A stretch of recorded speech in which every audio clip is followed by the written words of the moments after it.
Entonces, o sea, China es realmente profundamente esperanzador, Carlos. O sea, yo lo veo con una envidia profunda, pero también con una curiosidad profunda de decir, ahora, en este momento histórico, nuestra responsabilidad, principalmente como comunicadores marxistas, es entender lo mejor que podamos el modelo chino.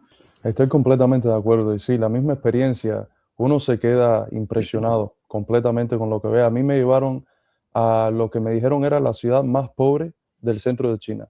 Y yo iba esperando imágenes de, por ejemplo, las imágenes que resurgen a la mente cuando le hablan de vas a ir a una región remota de África. Estaba viendo Audis y Mustangs y BYD, los carros.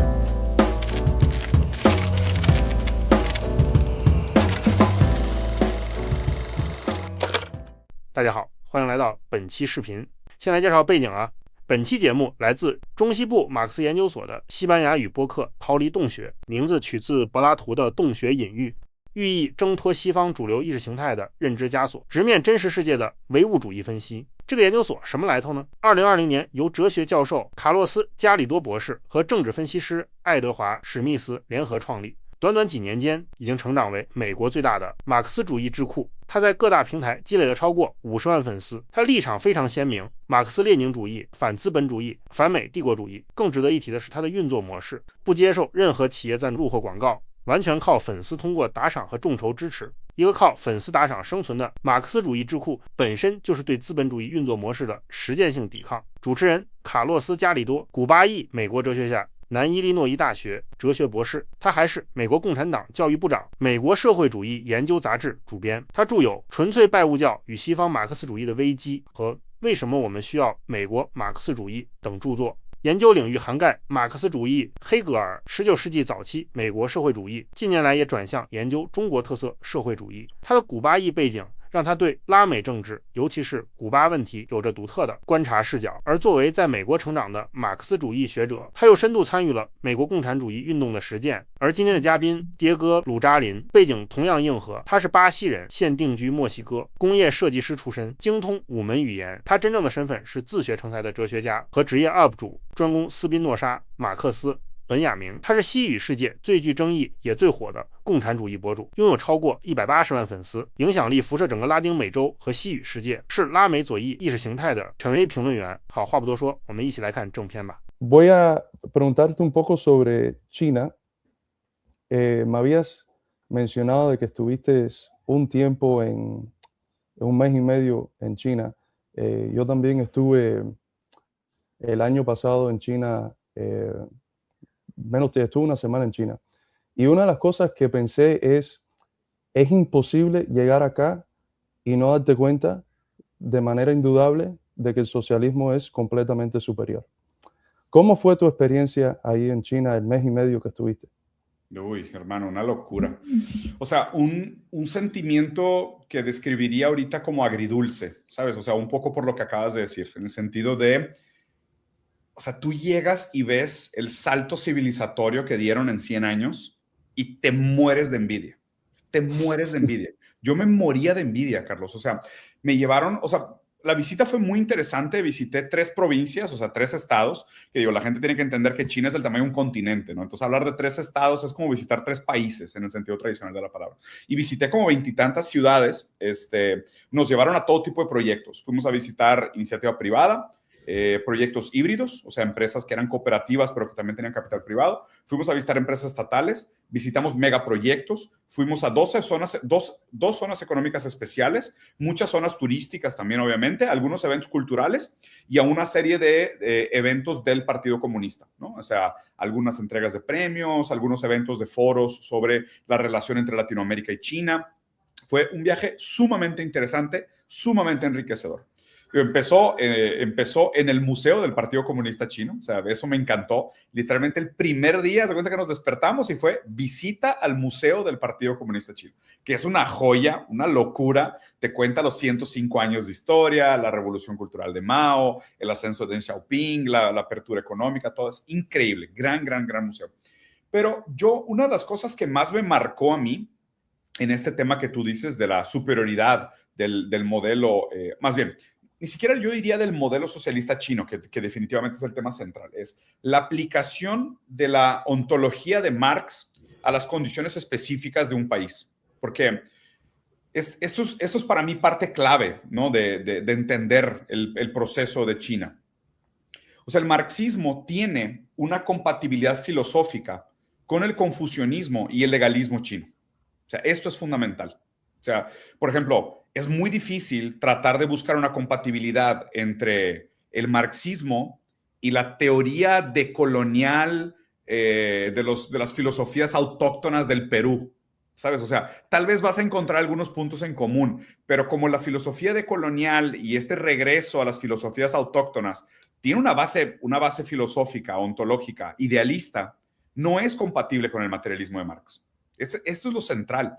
O sea, el Wu Wei, que se habla en el Tao Te Ching, tiene una compatibilidad inclusive con la dialéctica hegeliana y la inversión materialista que Marx le da a Hegel. Entonces, no es que el marxismo funcionó en China, sino que sobre la cultura china, que tiene unas bases filosóficas solidísimas, o sea, las escuelas de confucianismo son obligatorias para todos los funcionarios del Estado. O sea, todos los funcionarios del Estado tienen que estudiar a Confucio. O sea, tienen que estudiar el legalismo chino y además de estudiar a Marx, estudiar a Lenin, estudiar a Mao, estudiar a Deng. O sea, la formación académica que tienen ellos es una brutalidad, pero es compatible con el proceso histórico de China. O sea, que es una filosofía en su raíz profundamente material. O sea, nosotros partimos de supuestos filosóficos aún muy, muy idealistas. O sea, el liberalismo, el problema central de estas filosofías políticas es el idealismo. O sea, el idealismo es el que produce muchos de los monstruos con los cuales nos topamos hoy en día, ¿no? Entonces, eso me parece central para empezar a entender por qué del éxito de China. O sea, la filosofía de Marx quedó como anillo al dedo para el proceso histórico, para el periodo histórico, para la necesidad de la superación del siglo de la vergüenza, como proceso revolucionario para el desarrollo de la soberanía, pero también quedó perfecto para el proceso de la apertura económica, el desarrollismo y el progresismo económico chino, o sea, el desarrollo de las fuerzas productivas, ¿no? Que es ahí sí marxismo al pie de la letra. Y esto Xi Jinping no se cansa de repetirlo. O sea, él lo dice en cada oportunidad que tiene, él agradece el marxismo. De hecho, fíjate esto que me regalaron. Tengo esta hermosa cajita. Es una copia del manifiesto comunista en chino. Me la regalaron allá en el partido. O sea, para ellos, o sea, la filosofía de Marx es indispensable, o sea, de verdad, indispensable para el proceso histórico de China. Una de las cosas que me dio más envidia fue ver los megaproyectos. O sea, me llevaron a un lugar donde, imagínate, yo aterricé en Beijing, en avión, volé de México hacia China directo, aterricé en Beijing, y después de Beijing no me volví a subir a un avión. El resto del viaje lo hice en tren. Una maravilla. Los trenes rápidos, limpios, seguros, eficientes, puntuales, baratos, o sea, todas las características que soñamos en tener con un verdadero transporte público, ¿no? Desarrollados por el Estado, recordando que China construyó en 40 años más trenes que todo el mundo en toda la historia de la humanidad. O sea, la capacidad de esos proyectos infraestructurales a nivel Estado son potentísimos una vez que existe una visión y un dominio central de un partido comprometido con el bienestar de la clase trabajadora. Y segundo, me llevaron a visitar este proyecto que te digo, porque en Beijing, que está como en la parte cerca de la costa hacia arriba, habían problemas de agua en esa región. Y los dos ríos principales que atraviesan China están como en el sur, pero en la parte de abajo. Entonces hicieron un megaproyecto de desviar un brazo de un río, pasarlo por abajo de otro río y desviarlo hacia Beijing para que no faltara agua. Digo, es un proyecto de 50 años, pero hoy la región de Beijing ya no tiene problemas de abastecimiento de agua y sigue creciendo, ¿no? Y nos llevaron a visitar ese proyecto y yo digo, güey, o sea, en México, en Bolivia, en Perú, en Ecuador, en Brasil, en Estados Unidos, o sea, no logran hacer un proyecto infraestructural de 4 años. O sea, no les da la visión ni la gestión. Además, aquí la democracia es sumamente ineficiente en todos los sentidos. Es un desperdicio de recurso, un desgaste cultural, una saturación de propaganda, una como inflamación innecesaria de la política como día a día de los ciudadanos, ¿ok? Que no produce realmente resultados benéficos en la vida material. Por otro lado, en China se habla muy poco de política. En China se habla muy poco de política. Esto es increíble. O sea, yo llegué allá feliz. Dije, no mames, voy a topar con todos mis camaradas y voy a hablar sobre geopolítica y política internacional. Ellos no están preocupados con eso. Porque la política funciona. No se tiene que hablar de ella. O sea, llevan 5 años seguidos que el precio de los inmuebles y los departamentos van en caída. O sea, ellos están preocupados. O sea, yo conocí un chino allá que trabajaba en una empresa que visitamos y me dijo, yo estoy preocupado porque mi papá me heredó un departamento y el departamento hoy vale como 30% menos de cuando me lo heredó hace 5 años. Y los inmuebles siguen cayendo de precio. 90% de los chinos mayores de edad tienen casa propia. 90%. Digo, por supuesto que como la tierra es propiedad estatal, tú tienes derecho de uso durante 70 años y si sigue vivo, hay un proceso de renovación automática que es cero burocrático. Pero si mueres, la tierra regresa a ser propiedad del Estado y se hacen diferentes procesos para determinar el mejor uso de la tierra. Pero de nuevo, 90% de la gente tiene casa propia. O sea, no hay vagabundos en la calle. O sea, no hay gente desabrigada, no hay gente en condición de miseria. Muy diferente a lo que está pasando en Estados Unidos, que ahorita al contrario, tienes más departamentos vacíos que gente en la calle y los inmuebles siguen aumentando de precio, ¿no? Entonces, solo en ese paréntesis de casa propia, queda claro que el modelo chino es ampliamente superior al modelo capitalista americano. Segundo, expectativa de vida. O sea, los chinos viven más tiempo, viven mejor, se retiran antes y tienen mejor calidad de vida y tienen 30% de capacidad de ahorro. Como tú lo decías, en Estados Unidos tú te lastimas en el trabajo y prácticamente se acabó tu vida. Se acabó tu vida. O sea, tú te endeudas en Estados Unidos y es una condena perpetua, porque empiezas a pagar intereses sobre la deuda, tienes que buscar un segundo trabajo, acabas con burnout, con estrés emocional, se rompe tu familia, llegas a un proceso de divorcio, te endeudas con el banco, se te acaba la vida.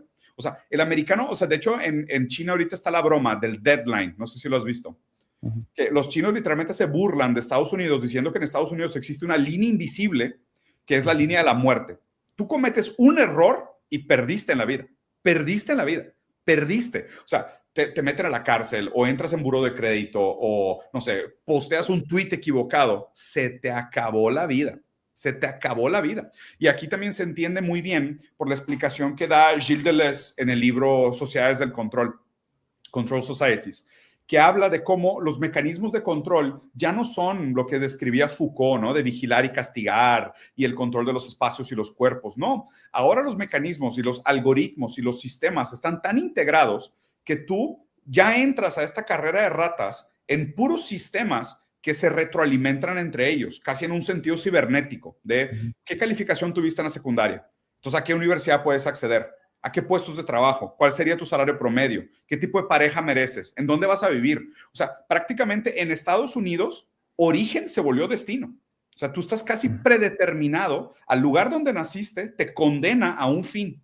¿Okay? Y obviamente, pues eso mata la movilidad social, niega el sueño americano, acaba con la aspiración de las personas y también condena a una generación entera a este nihilismo cínico de decir, pues es que yo no puedo imaginarme un futuro aquí, no hay futuro para mí. Entonces, ¿qué hago? YOLO. O sea, vivo al día, ¿no? O sea, me drogo, o sea, me pierdo, me hago una abstracción de mi realidad material, porque mi realidad material no me ofrece nada. Entonces, o sea, China es realmente profundamente esperanzador, Carlos. O sea, yo lo veo con una envidia profunda, pero también con una curiosidad profunda de decir, ahora, en este momento histórico, nuestra responsabilidad, principalmente como comunicadores marxistas, es entender lo mejor que podamos el modelo chino y urgentemente ver cuáles son las formas de, primero, combatir la xenofobia y segundo, replicar el éxito del modelo. Estoy completamente de acuerdo. Y sí, la misma experiencia, uno se queda impresionado completamente con lo que ve. A mí me llevaron a lo que me dijeron era la ciudad más pobre del centro de China. Y yo iba esperando imágenes de, por ejemplo, las imágenes que resurgen a la mente cuando le hablan de vas a ir a una región remota de África. No sé, calles con dirt. Y llego ahí a Enshi y todo limpio, sin vagabundos, industrializado, modernizado, y es mezclado la estética china tradicional con edificios nuevos, modernos. El próximo día me dijeron, ok, te vamos a llevar al campo. Y dije, ok, ahora es cuando voy a ver la pobreza. Estaba viendo Audis y Mustangs y BYD, los carros más nuevos, edificios nuevos, todo nuevo. La única pobreza que pude ver es la pobreza que estaba marcada en los cuerpos de los viejos, porque hace 7 años estaban en la pobreza absoluta. Claro. Pero de las condiciones materiales no hay ni riesgos, ni rasgos de la pobreza que había hace 7 años. Total. Fue muy impresionante. Y el tema ese que tocaste es básicamente imposible entender a China y a la gran parte de las sociedades socialistas, las civilizaciones socialistas, desde el marco de las categorías ontológicas del Occidente. Completamente imposible. Una de las penas más grandes que tuve, entrevisté a una autora que hizo un libro sobre eso y la Unión Soviética, sobre por qué era imposible entender a través de las categorías occidentales la Unión Soviética. Y lo describió muy, muy correctamente. Terminó diciéndome de que no quería poner la entrevista porque había encontrado que éramos estalinistas y que no condenábamos a Putin, pero es completamente cierto.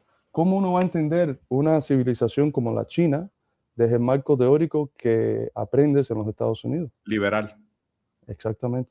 好，视频看完了，本视频仅代表个人观点，欢迎大家在评论区理性交流和补充。另外，制作视频不易，如果您觉得做得不错，感谢您动动手指，一键3连。如果您有什么想法或建议，也可以在评论区告诉我。我们下期见。